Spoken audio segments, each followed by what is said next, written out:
If you see those two cunts that live in the cottage, tell them I have words. You'll recognize those two cunts because you're with one. I guessed it all, didn't I? You're just here and dragged me along to buy gas because you don't want to be with me in Florida. Like that morning in Florida, you baited me with that cunt on the phone to say out loud that you don't want to be there. And when we left so abruptly, it's exactly what I said, that as soon as we got home, you'd leave. And you did just that, even though you promised otherwise. If you don't want to go back to Florida, just say so. If you and I are done, just say so. I'm not going to fork over another penny for you to fuck me over ever again. Because I know that you'll just still drag that skank bitch back with us. You keep complaining about the cold and that you want to go home. I want to be in Florida. You only want to be in Florida or anywhere else with my money. Obviously, I am not the one you want to be with because you fucked me over today too. I started the closing the same way I started the opening, with the words written by Judy Church, the first time in her notebooks and this time in the notes section of her phone. The Commonwealth can call witnesses, we can introduce evidence, we can talk about the science, but nobody can give you a better picture, nothing can give you a better picture of the nature of the toxic and dysfunctional relationship that existed between Judy Church and Leroy Fowler than the own words that come out of the pen of Judy Church. She's the one that describes that relationship using those vile words, which I've used during the course of this trial because they're important. In a courtroom, we don't pretend that words don't mean what they mean. We don't say the C word. We use the words that people actually say. In the defense, they won't say it because they know how vile it is. They know how angry it makes Miss Church. They know how much she had to have hated Barbara Randall to use that word over and over and over again. She used it with her friends. She used it with Leroy. She used it with the police. The first time they show up at this house, at her house, not knowing a single thing about Leroy, not knowing a single thing about Judy Church, she says, oh yeah, she describes his other girlfriend as the cunt. This was not a healthy relationship. This relationship was toxic. Judy Church hated Barbara Randall. She hated that Leroy left her to go see Barbara. And it was a horrible thing, right? This is a horrible relationship. Leroy Fowler was doing horrible things, right? He treated Judy poorly. He treated Barb poorly. And Judy, she just hated it. He left her alone over and over and over again. Every time he left her to go to Barbara's house, what he was telling her, what he was saying to her was, you're not enough. You're not wanted. You're not loved. I need more than you can give me.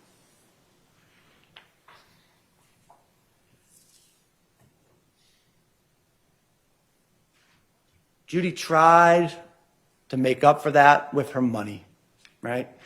She bought him two motorcycles. She bought him a second one because she saw Barbara Randall riding on the first one that she had purchased. That's how much she hated Barbara Randall. That's how much she hated their relationship. She bought him a truck. She bought him a house.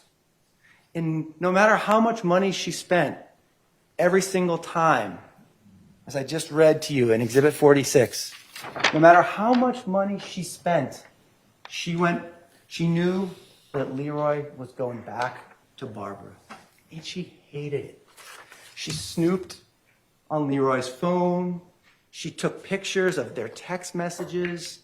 When the text messages were happy, when Barbara and Leroy are having a good time, it must have been awful for her. When they were fighting and breaking up, it must have made her happy, right? When she saw the video on Leroy's phone of him proposing to Barbara Randall, it must have been like a knife in the gut. God, she hated Barbara Rand. She hated her. She had the voodoo doll that, despite what Mr. Narkunis is not something that normal people do, that people normally do. It's just not. Leroy removed Judy's name, the tattoo that he had over his heart at Barbara Randall's urging. God, how painful did this have to be for Judy? No matter what she did, he always went back to Barbara every single time. She had to know, no matter what she did, he was never going to be faithful to her. He was never going to stay with her. Now, it was described during the trial by Mr. Scully as an open relationship. Judy herself told the police, "He cheats on me." She knew this was what it was. She knew this was cheating. This was not an open relationship. This was toxic. This was horrible. It was dysfunctional. It was just horrible what he was doing to her.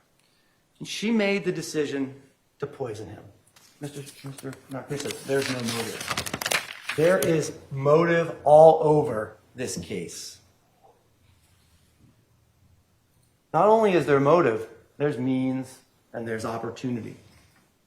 Judy Church was the only person with Leroy Fowler the night that he died. Leroy was a perfect victim of ethylene glycol poisoning.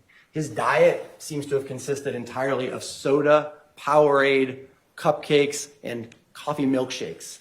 Those were his 4 food groups. The man didn't eat anything or drink anything that wasn't pure sugar. The perfect vehicle for hiding ethylene glycol in the poison you're going to give somebody.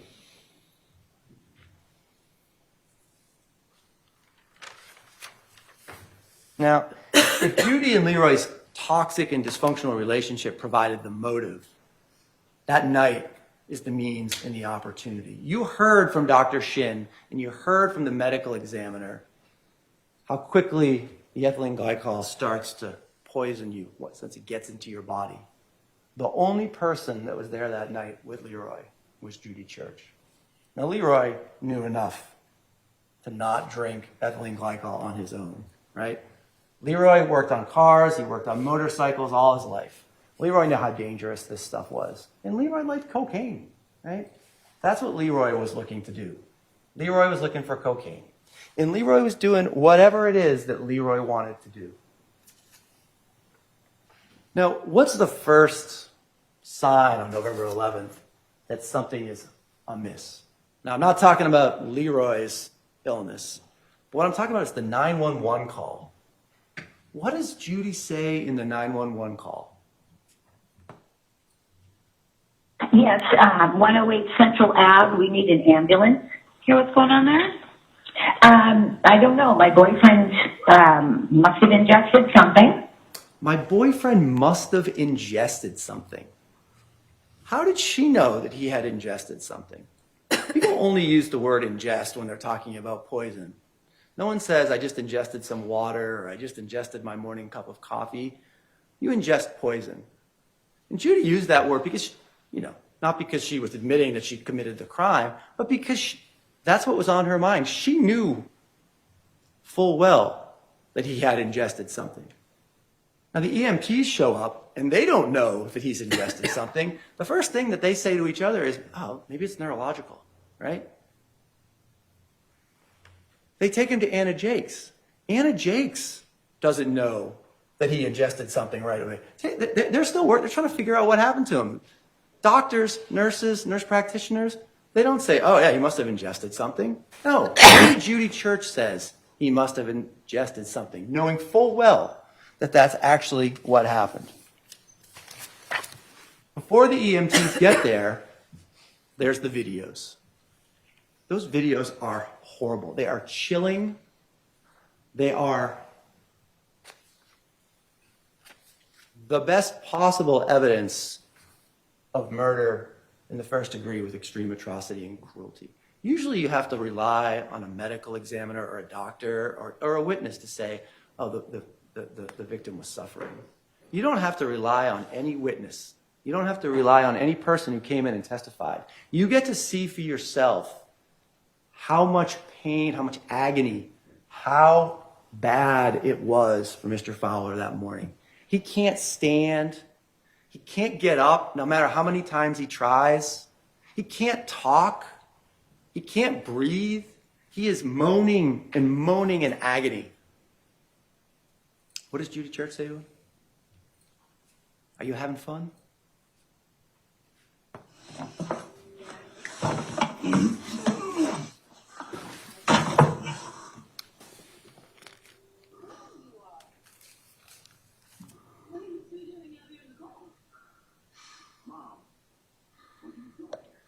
You having fun?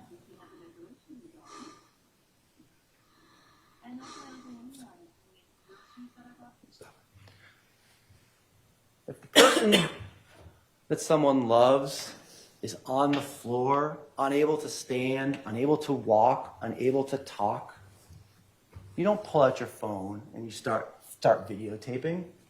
You call 911. For any of those things, you can't stand, you call 911.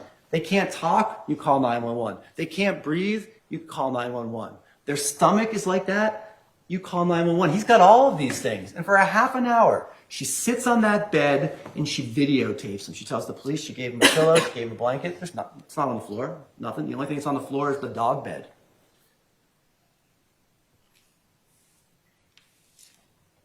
She never mentions to the police that she took these videos. She never mentions to Anna Jake's hospital that she took these videos. If you wanted someone to get better, if you wanted to help somebody, wouldn't that be the first thing that someone would show the police or someone would show the hospital? Hey, take a look. This is what he looked like. This is what he looked like for a half an hour. Maybe this will help you diagnose him. Maybe this will help you figure out what's wrong with him.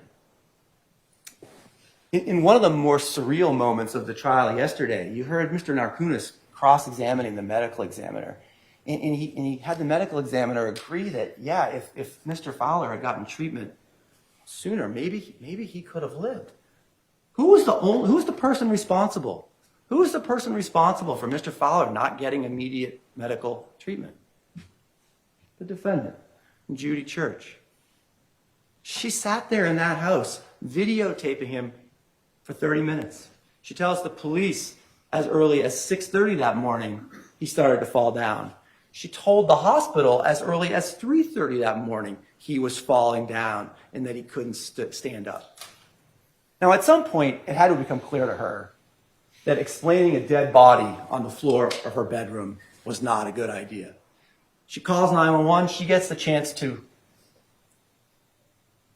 have her own narrative with the EMTs, with the police officers, with the firefighters that came. Oh yeah, perks. This is perks. I saw this before in 2019. There's no perks in his system. He never took any perks. She tells the police, oh, it's perks. There's no perks. There's none. They never find him. She tells them he had them. There's no evidence of that. Only her word.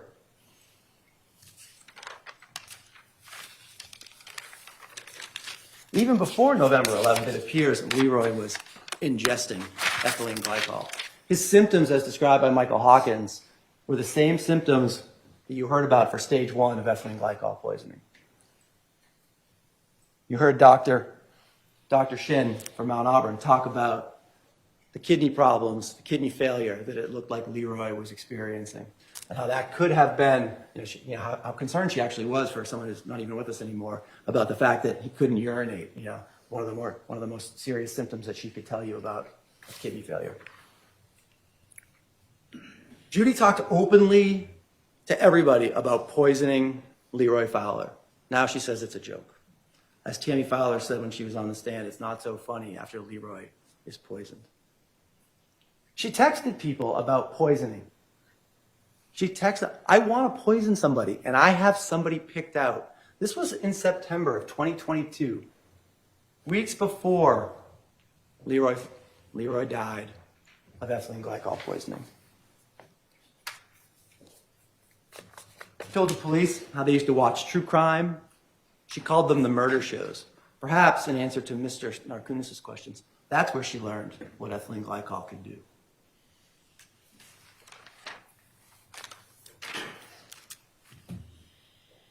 During that first interview with the police, when did she show the most emotion? Not when talking about Leroy's condition, but when they mistake her for the other girlfriend, for the visiting girlfriend. She says, "I'm not the visiting girlfriend."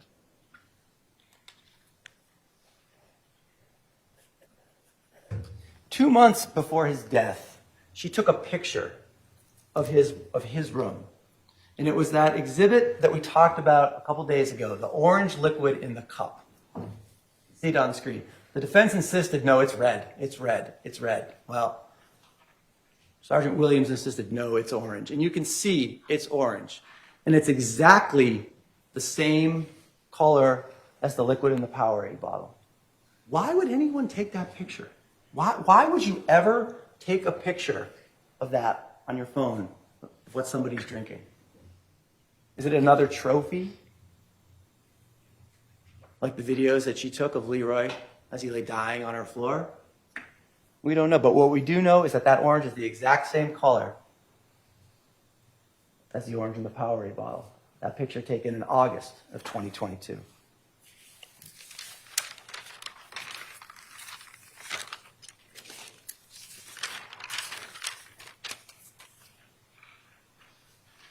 What else? The murder weapon, the Powerade bottle. It was found in her kitchen. It has her DNA on the mouth of the bottle, underneath the cap. That's not transfer. That did not sit in that recycling bin and pick up DNA underneath that cap. You heard Mr. tell you, she swabbed the swab underside cap. Was not picking up DNA from anywhere. No matter, Mr. Lakin can tell you about transfer all he wants. But DNA really does come from touching things and drinking from things.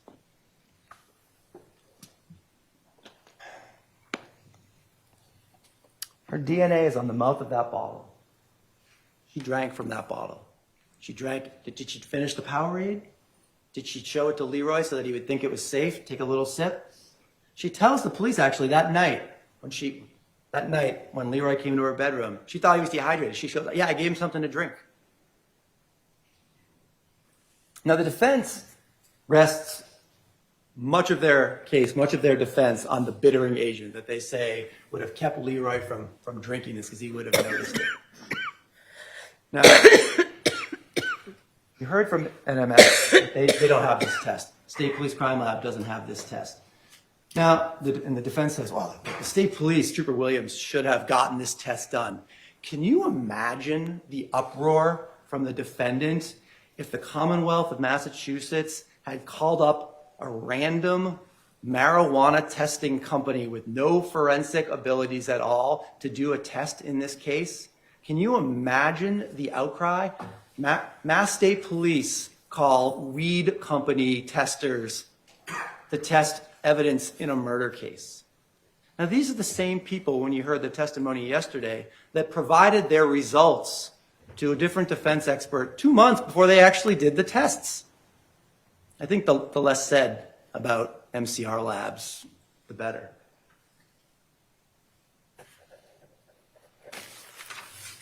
Those bittering agents exist to keep people from drinking straight antifreeze.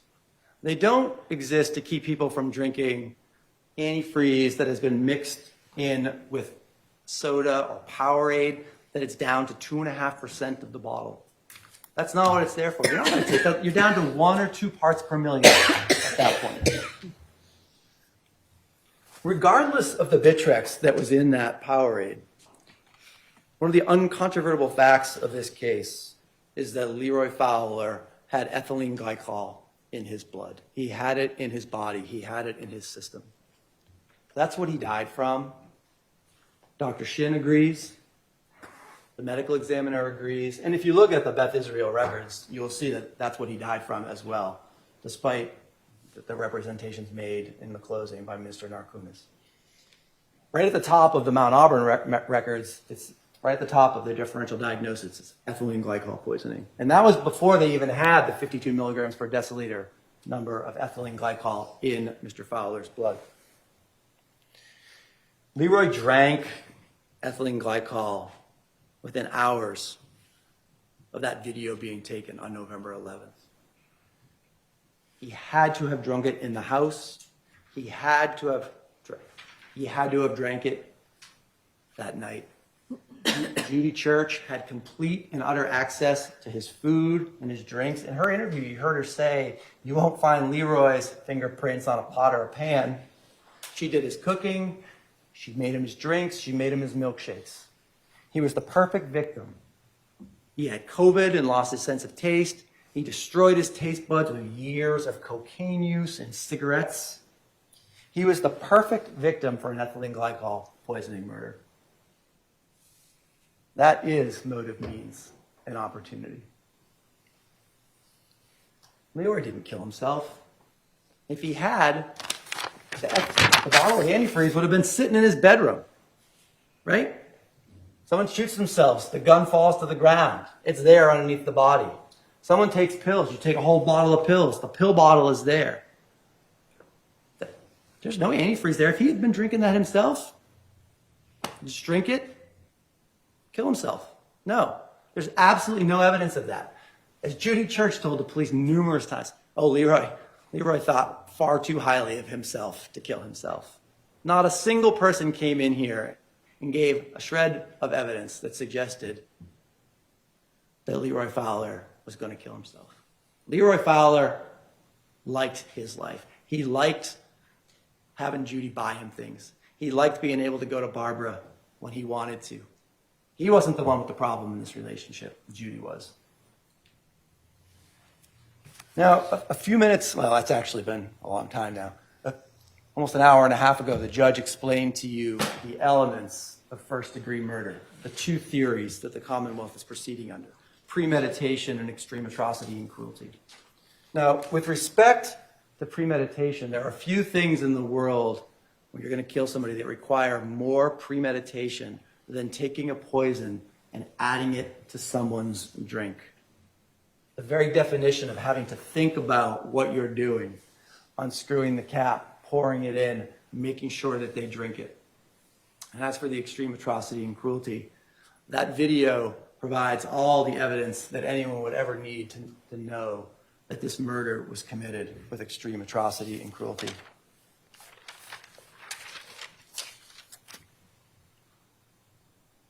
Leroy Fowler was not always a good man, but he did not deserve to die the slow, horrible, painful death that Judy Church inflicted on him.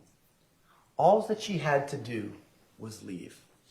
All that she had to do really was kick him out. He didn't have a house.